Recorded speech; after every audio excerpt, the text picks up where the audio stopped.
గట్టి 2 చేతులు పైలో గట్టి వస్తుంది చెల్లించో. క్రైస్తవుడు అంటే రోషంగా బ్రతకాలి, పట్టుదల గలవాడిగా జీవించాలి, నమ్మకస్తుడిగా జీవించాలి, యథార్థవంతుడిగా జీవించాలి. జీవితంలోని క్రైస్తవుడు అనేవాడు చాలా శక్తిమంతుడు. క్రైస్తవుడు జోలికి ఎవరు రారండి. దేవుని సార్ గట్టి వస్తుంది చెల్లించా. ఇంకోసారి హల్లేలూయా చెప్పు దేవుడికి. మన జీవితంలో నువ్వు దేవుని బిడ్డగా ఉన్నామని అనిపించుకుంటే సరిపోయేది కాదండి. ప్రార్థనకి వెళ్తున్నా అనుకుంటే సరిపోయేది కాదు. నాలో యేసు జీవిస్తున్నాడా లేదా, నేను దేవుని ఆత్మను కలిగి ఉన్నానా లేనా, నేను దేవుడికి నమ్మకస్తుడిగా జీవిస్తున్నానా లేనా, నేను ఏ స్థితి కలిగి ఉన్నాను. ఏదో పైకి సోక్కొట్లు వేసుకొని పైకి ఏదో ఈ లోకంలోని నటన జీవితాన్ని కలిగి ఉంటే మేలుండదండి. దీవెన ఉండదు, ఆశీర్వాదం ఉండదు. జాగ్రత్త. నువ్వు ఎలా ఉండాలి, దేవుడికి ఎలా ఉండాలండి, ఎలా ఉండాలి? ఇప్పుడు నేను చెప్పాను కదా. ఎస్, ఎలా ఉండాలి? మనం నమ్మకస్తులముగా ఉండాలి. పురుషులు నమ్మకంగా ఉండాలి, స్త్రీలు కూడా నమ్మకంగా ఉండాలి. ఎప్పుడైతే మన జీవితానికి దేవుడికి మన హృదయాన్ని ఎప్పుడైతే ప్రతిష్ఠించామో, మన హృదయాన్ని దేవుడు ఎప్పుడైతే కానుకేసామో, మన హృదయాన్ని దేవుడికి ఎప్పుడైతే అర్పించుకున్నామో, మన హృదయాన్ని దేవుడికి ఎప్పుడైతే అర్పణ చేశామో, ఈ లోకంలో డబ్బు ఏయో నువ్వు దేవుడికి బంగారం వజ్రాలు వేయొచ్చు, కానీ దేవుడికి నీ హృదయం దూరంగా ఉంటే మేలేముంది? అవునా? నువ్వు దేవుడికి దగ్గరగా ఉండవండి. నీ హృదయం ఎలా ఉండండి? డబ్బు మీద, బంగారం మీద, లోకంలో ఉన్న వాటి మీద నువ్వు ఆశపడి ఉంటే మేలు పొందుకోలేవు. దేవుడి చిత్తానికి నువ్వు అనుకూలంగా నమ్మకస్తుడుగా నువ్వు సవాల్గా బ్రతకాలి. దేవునికి స్తోత్రం చెల్లించి గట్టిగా సరే 2 చేతుల పైకి గట్టిగా స్తోత్రం చెల్లించో. హల్లెలూయా. అవునండి, చూడండి బైబిల్ తెరవండి. దేవునికి స్తోత్రం కలుగునాక. ప్రకటన 2వ అధ్యాయము 10వ వచనం చదవండి ఒకసారి.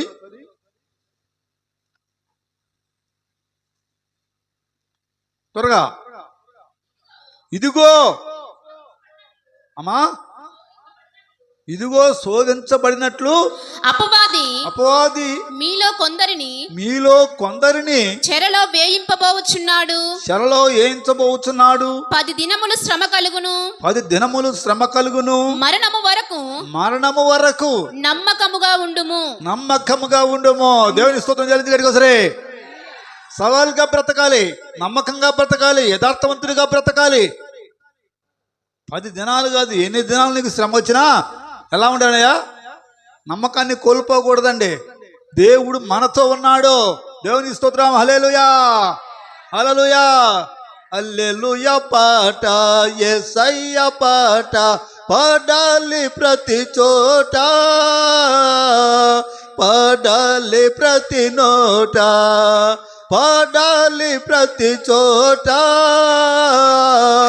పాడాలి ప్రతి నోట. కష్టాలు ఏ కలిగినా, కన్నీరు ఏ మిగిలినా, కష్టాలు ఏ కలిగినా,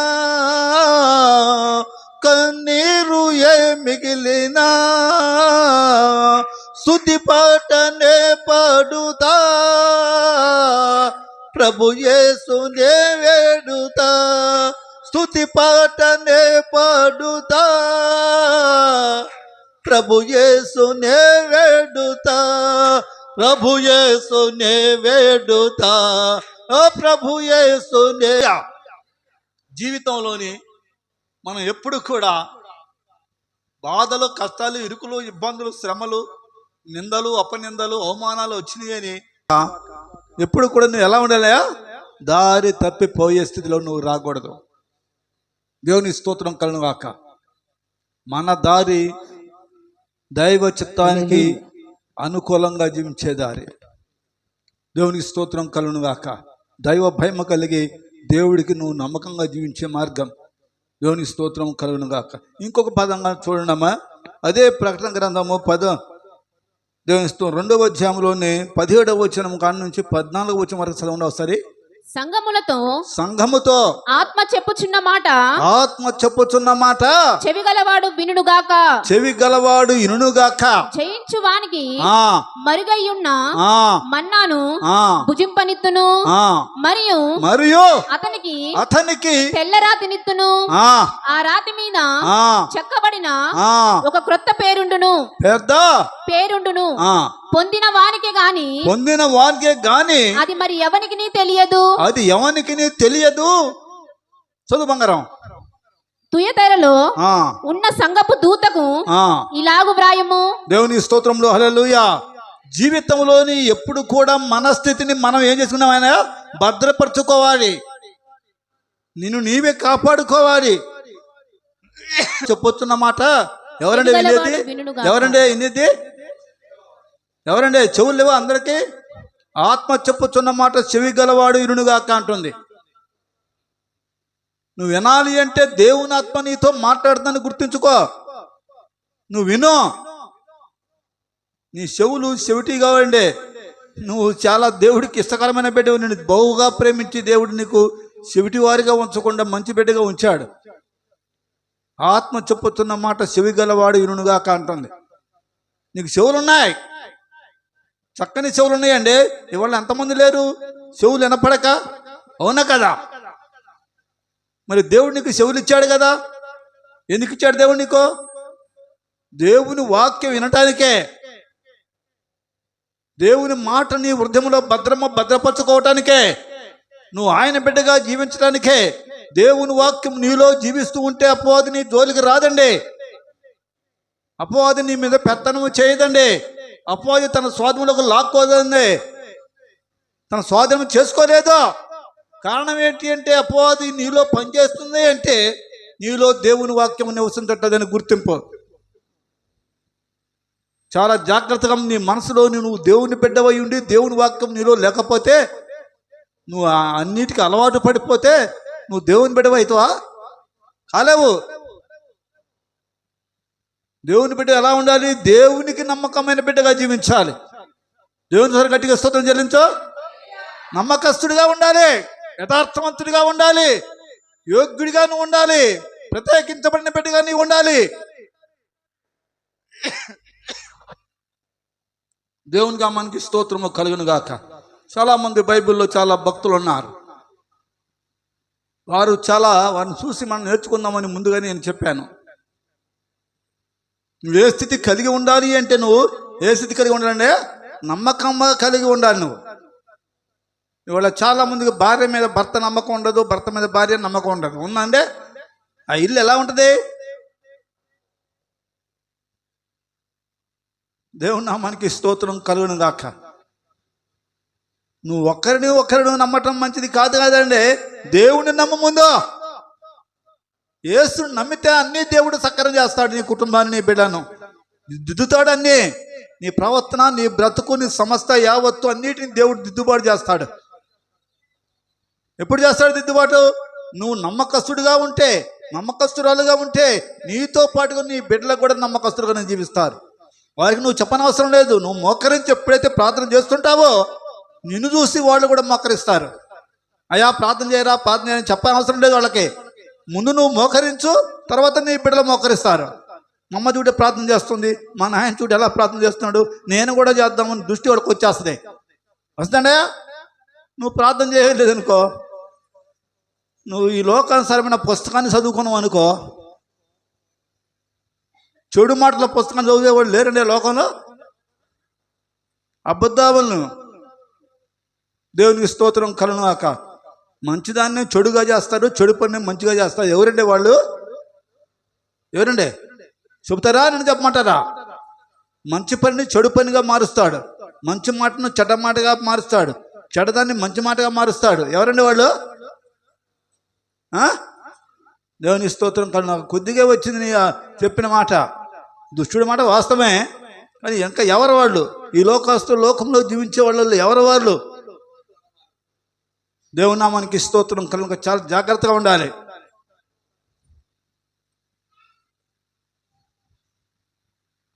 జీవితంలోనికి దేవునితో మనం పాలువారిగా జీవించడానికి నువ్వు దేవుని బిడ్డగా జీవిస్తున్నావు అంటే ఒక చక్కని మాట బైబిల్లో రాయబడి ఉందండి. దేవునికి స్తోత్రం. ఏమి రాయబడి ఉంది? నీవు నమ్మకంగా జీవించాలి, యథార్థవంతుడిగా బ్రతకాలి. చూడండి బైబిల్లో ఒక మాటను మనం చూద్దాము. తీయండి బైబిల్ తెరవండి. సంఖ్యాకాండము 12వ అధ్యాయంలో 7వ వచనంలో చూడండి. ఆడ ఒక మాట ఉంది. నీ ఇంట్లో ఎవరు నమ్మకస్తుడు? చాలా శ్రద్ధగా వినాలి. నీ కుటుంబంలోని ఎవరు నమ్మకస్తుడండి? మా సారు మా ఆయన ఎక్కడ డబ్బులు పెడితే అక్కడ డబ్బులు ఎత్తకపోతే మాకు తెలియకుండా చేసిపోతే ఏం చేస్తాడే? తాగుతుడు, ధ్యానం చేస్తాడు. అంతేనానమ్మా? చేసిపోతాడు డబ్బులు, చేసిపోతాడు. అయ్యా చేసిపోవటం వలన మాకు ఇబ్బంది కలుగుతుంది, మేము మా కుటుంబము శ్రమలకు గురైపోతున్నామని చెప్పుకునే వాళ్ళు చాలామంది ఉన్నారు. దేవుని నామానికి అని చెప్తే మిమ్మల్ని ఏం చేస్తాడే? ఇబ్బంది పెడతారు కదా, అవునా? కానీ కల్లులు, సారా, సుట్టలు, బీడీలు, సిగరెట్లు తాగేవారు క్రమంగా ఉండాలి, భయభక్తులు కలిగి జీవించాలి, నమ్మకంగా ఉండాలి దేవుడికి. అలాంటి వారితోనే దేవుడు ఏం చేస్తున్నాడే? వాళ్ళని చాలా జాగ్రత్తగా చూస్తున్నాడు యేసయ్య. వాళ్ళని మారుస్తున్నాడు. వాళ్ళ తగిన ఏం చేస్తున్నాడమ్మా? ఎవరిని ఏ రూపంగా మార్చాలో యేసయ్యకి తెలుసు. ముక్కుకు మోదాడు పుడుతాడు. సముద్రంలో ఉండే చేప బయటికి రావాలి అంటే, నీళ్ళలో ఉండే చేప బయటికి రావాలంటే ఏం చేస్తాడంటే?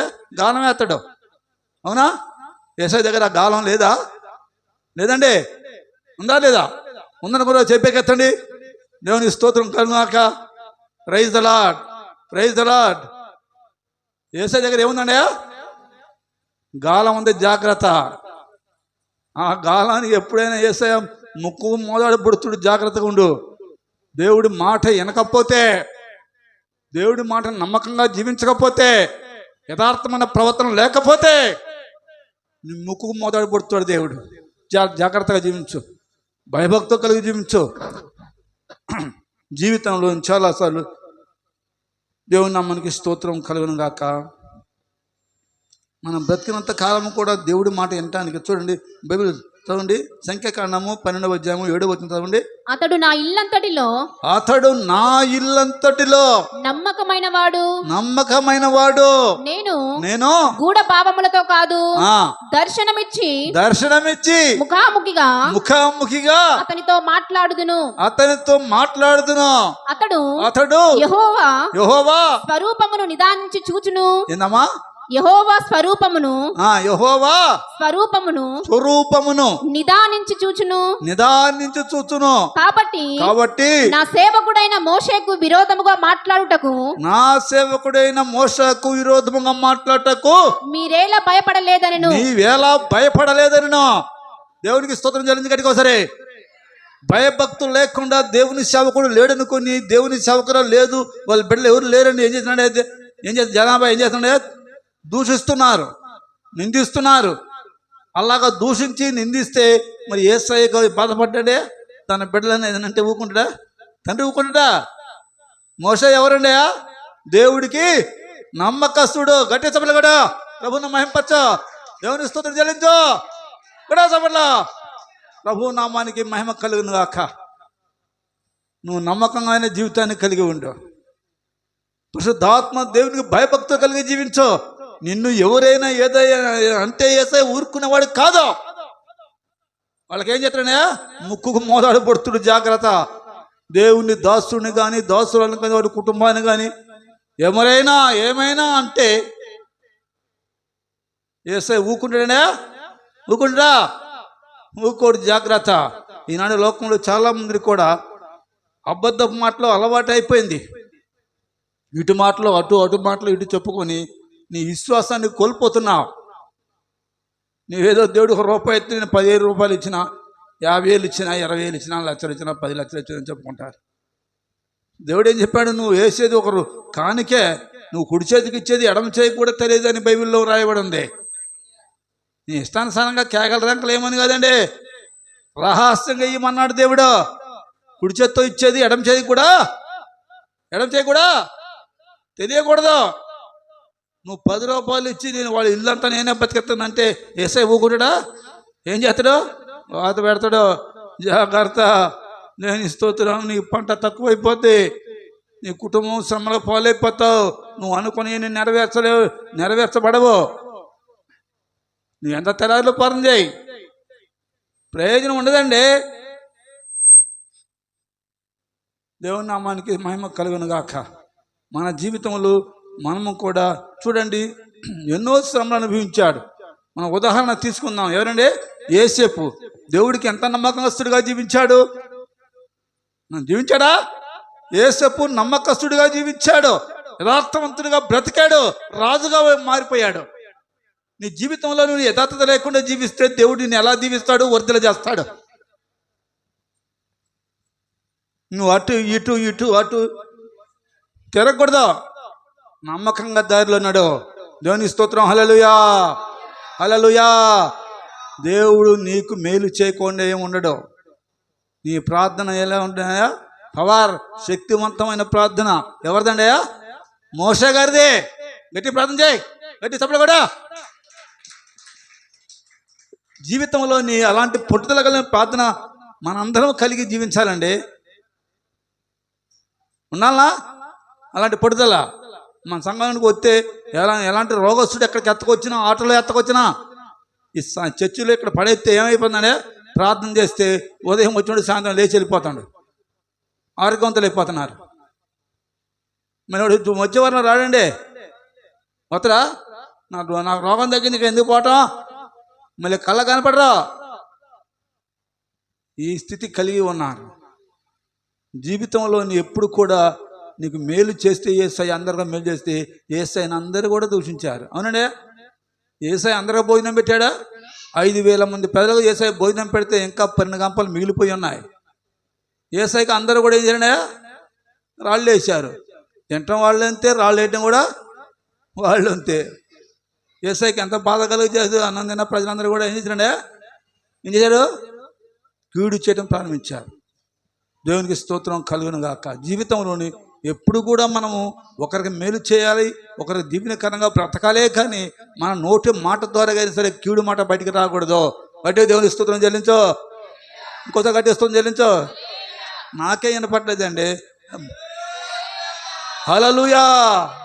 జీవితంలోని నువ్వు ఎప్పుడైతే నమ్మకంగా జీవించి ప్రభువుని అడుగో, వెంటనే నీ ప్రార్థనకు సమాధానం వస్తుంది. అవునా? నీలో యథార్థత లేకుండా ఎన్నిసార్లు ప్రార్థన చేస్తే ప్రయోజనం ఏముందమ్మా? మోషే గారు ఒక్కసారి ప్రార్థన చేశాడు. అవునా? ఏమి జరిగింది? ఏది కమ్మన అని ఆజ్ఞాపిస్తే అది నెరవేరింది. దేవునికి స్తోత్రం. హల్లెలూయా. గట్టి చప్పట్లు కొట్టాయా. ఆజ్ఞ మాట మాత్రం సెలవిస్తే రాజు భయపడి వణికిపోయాడు. జీవితంలో ఎందుకు మోషే దేవుడికి నమ్మకస్తుడిగా జీవించాడు? నీ బ్రతుకులో నువ్వు నమ్మకం లేకపోవటం వలన నువ్వు ఎన్నిసార్లు ప్రార్థన చేసినా నీకు సమాధానమే రాదాయా. నువ్వు అనుకునే నెరవేరట్లేదాయా. నీ ప్రవర్తన బాగోదాయా, నీ నడువడికి బాగోదాయా, నీ సంవత్సరం నుంచి నీ కాడికి కొత్త నాకేం మెలిగింది అంటవాయా. అవునా? దేవుని నామానికి స్తోత్రం కల. అందుకొరకే క్రైస్తవుడు జాగ్రత్తగా జీవించాలి. మోషే గారు దేవుడికి నమ్మకంగా జీవించాడు. దేవునికి స్తోత్రంలో కలుగును గాక. మన జీవిత కాలం అంతా కూడా మనం కూడా పనిలో చేస్తున్నామంటే పనిలో నమ్మకంగా ఉండాలి. ఉండాలనే నమ్మకంగా ఉండాలి. నమ్మకంగా నువ్వు నమ్మకంగా నీ పనికి పిలిచినప్పుడు పనిలో నమ్మకం చేయకపోతే పిలుతామండే. చూడు, బైబిల్లో ఒక మాట చూసుకుందాం. దేవుని స్తోత్రం కనుక. దేవుని స్తోత్రం. హల్లెలూయా. 2వ దినవృత్తాంతాలు 34వ అధ్యాయములు 12వ వచనం చదవండి ఒకసారి. ఆ మనుష్యులు ఆ పనిని నమ్మకముగా చేసిరి. ఆ మనుషులు ఆ పనిని నమ్మకంగా చేసిరి. వారి మీద పై విచారణకర్తలు ఎవరనగా మోరారీలైన లేవీయులకు యహాతు, ఓబాద్యా అనువారును పని నడిపించుటకును ఏర్పడిన కహతీయులకు జకర్యా, మోషుల్లాము అనువారును. దేవుని స్తోత్రం. లేవీయులలో వాద్య ప్రవీణులైన వారు వారితో కూడా ఉండిరి. దేవుని బిడ్డలు, అధికారం గలవారు, విచారణకర్తలుగా ఉన్నారు. నువ్వు పని చేస్తున్నావా లేదా? అవునా? ఓ పని చేస్తున్నాడు, ఒక మేస్త్రి గారు ఉంటారండి. అవునా కదా? మేస్త్రి ఏం చేద్దాం, నువ్వు పని చేయకపోతే నీకు జీతము ఏనో అంటదా ఉందా?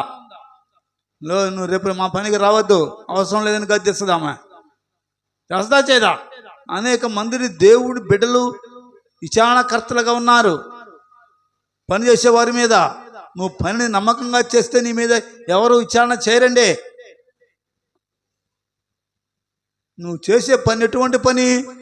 దేవునికి ఆయాస్తకరమైన పని చేస్తున్నావా? దేవుడికి నమ్మకమైన పని చేస్తున్నావా? నువ్వు ఏ పని చేస్తున్నావు? దేవునికి స్తోత్రం కలుగుగాక. చాలా ప్రతి ఒక్క పనికి దేవుడు పరీక్షిస్తాడండి. నీ పని ఎటువంటిది? నువ్వు ఎలా ఉండాలి? యజమానికి నమ్మకస్తుడిగా ఉండాలి, నమ్మకస్తురాలుగా ఉండాలి. అలా నమ్మకంగా ఉన్నాడు ఎవరినైనా? ఎవరండి? మోషే గారు నమ్మకస్తుడిగా ఉన్నాడు. అయ్యా ఏ విషయం కావాలన్నా ప్రభుని అడిగాడు. అయ్యా నేను ఒక్కడనే పోలేను, నువ్వు కూడా నాతో రా. దేవునికి స్తోత్రం జరిగించి గట్టికోసరి. దేవుడు ఒక జీవము గల కర్రను ఇచ్చాడు మోషే గారికి. కర్ర ఎన్ని పనులు చేసిందండి? మోషే గారు ఏది అనుకుంటే నెరవేర్చింది. అది ఎవరు వాగ్దానము? దేవుని మాట, ఆయన వాగ్దానము. మనందరికీ ఉందండి ఆయన వాగ్దానము. మనం ఏమి అడిగితే తెస్తాడని దేవుడు మనకు వాగ్దానం చేశాడు. చేశాడా? అలాంటి దేవుడు నువ్వు యథార్థవంతుగా ఉండి అడగాలి ఏసయ్యను, నమ్మకంగా ఉండి అడగాలి ఏసయ్యను. నీ ఇష్టానుసారంగా అడిగితే ఏసయ్య ఊకునేవాడికి కాదు. దేవునికి స్తోత్రం కలుగుగాక. మాట విన్నప్పుడు నువ్వు దేవుడు ఏం చేస్తున్నాడా? దేవుడు ఏం చేస్తాడు? నీకేమెత్తాడు? జీవ కిరీటికాన్ని ఇస్తాడు. ఎప్పుడెత్తాడు? నువ్వు నమ్మకంగా ఉన్నప్పుడు ఎత్తాడు జీవ కిరీటికము. అవునా కదా? అలా జీవ కిరీటం పొందాలి అంటే నువ్వేం పని చేయాలి? దేవుడికి నమ్మకంగా జీవించాలి, నమ్మకంగా ఉండాలి, యథార్థవంతుడిగా ఉండాలి, పరిశుద్ధాత్మ దైవ భయం కలిగి నువ్వు జీవించాలి. బిడ్డ జాగ్రత్త. ఫలితము ప్రతిఫలము పొందుకుంటావు. నీ మాట దేవుడు వింటాడు. నీ ప్రార్థనకు సమాధానం వస్తుంది. దేవునికి స్తోత్రంలో కలుగును గాక. జీవితంలోని చాలాసార్లు దేవుని మాట వినకుండా జీవించేవారు ఏం చేస్తున్నాడే? బాధను తెచ్చుకుంటారు. అవునా? దేవుని మాట వినకుండా చేసేవారు ఏం చేస్తున్నాడే?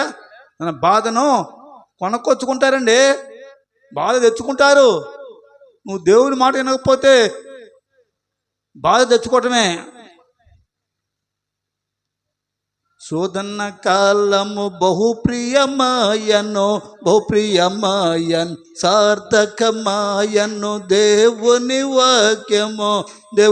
వాక్యం ప్రార్థనలే బలిపీఠములయన్ జయమని పాడెదనో నా విజయము పాడెదనో నా విజయము పాడెదనో జయ హే జయ హే జయ హే జయ జయ దేవసుత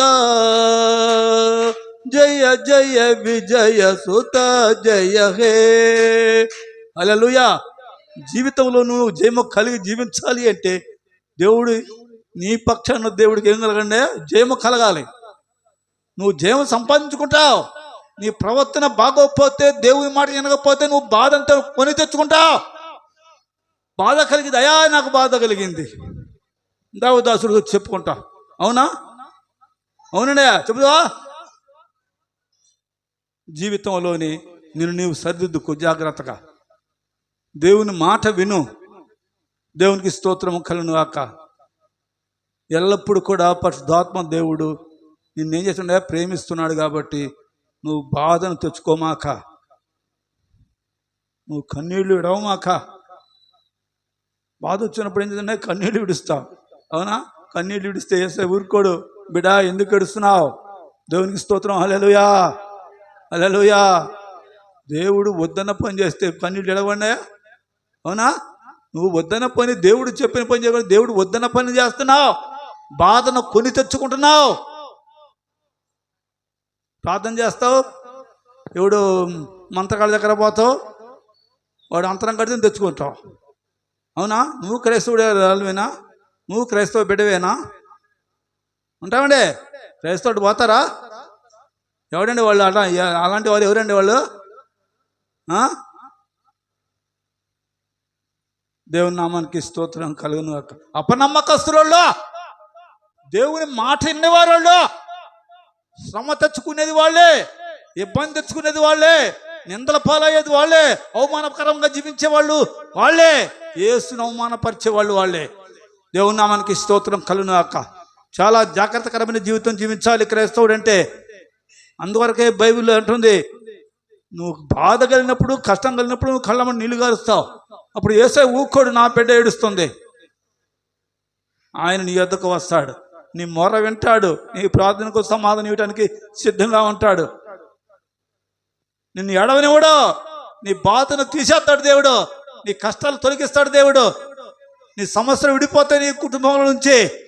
దేవునికి స్తోత్రం కలిగిన 2 నెలల పైకి కట్టిస్తుంది చెల్లించో, ఇంకోసారి కట్టిస్తుంది చెల్లించో. 2 నెలల పైకితా నువ్వు ఇట్లా బతుకున్నావు అంటే దేవుని దయే. నువ్వు పిచ్చి పిచ్చి పనులు నేను చేసినా ఏసై ఊకుంటున్నాడు అనుకుంటున్నావు. నువ్వు చాలా జాగ్రత్తగా దేవుని భయభక్తులు కలిగి జీవించబెడా. ఈ లోకంలోని ఏ మనుషుడు నిన్ను ఆదరించలేడు, ఏ మనుషుడు నిన్ను బాగు చేయలేడు, ఏ మనుషుడు నిన్ను కాపాడలేడు. నా తండ్రి నిన్ను కాపాడుతున్నాడు, నా తండ్రి నిన్ను రక్షిస్తున్నాడు, నిన్ను ఆదుకుంటున్నాడు. ఎలాంటి ఇబ్బంది లేకుండా, ఏ సమస్య రాకుండా ఆయన నీ కోసం ప్రాణం పెట్టాడు, నీ కోసం రక్తం కార్చాడు, నీ కోసం గాయాలు అనుభవించాడు. దేవునికి స్తోత్రం కలగాక. నీ కోసం చనిపోయి 3వ రోజు బ్రతికాడు. మన యేసయ్య చనిపోవాలి, ఎప్పుడు బ్రతికే ఉన్నాడు. దేవునికి స్తోత్రం కలగాక. హల్లెలూయా చెప్పగట్టి వసరే ఇంకొక గట్టి వస్తుంది చెల్లించో. మన దేవుడు నిన్నెప్పుడు కూడా ఏం చేస్తున్నాడంటే నిన్ను క్షేమకరంగా సంతోషంగా ఉంచుతున్నాడు. అందుకొరకే మన పరలోక తండ్రి చెప్పిన మాట ప్రకారంగా మనం చేద్దాము. నేను అలా చేస్తానయ్యా అనుకున్న వారు 2 చేతులు పైకెత్తి గట్టిస్తుంది చెల్లించండి. నేను అలా చేస్తాను అనుకున్న వారు చేతులు పైకెత్తండి. 2 చేతులు పైకెత్తండి అమ్మా, 2 చేతులు పైకెత్తండి. నేను కోసం ప్రత్యేకంగా ప్రార్థన చేస్తాను. ప్రభు నామానికి మహిమ కలిగిన ప్రేమైన తండ్రి, వందనాలనైనా నీకు స్తోత్రములు. ఎంతమంది బిడ్డలు అయ్యా ఈరోజు ఈ దినము ఈ మధ్యాహ్న కాల సమీపంలో అయ్యా నీకు నమ్మకంగా జీవిస్తామని చెప్పి 2 చేతులు పైకి చదువుతున్నారు తండ్రి.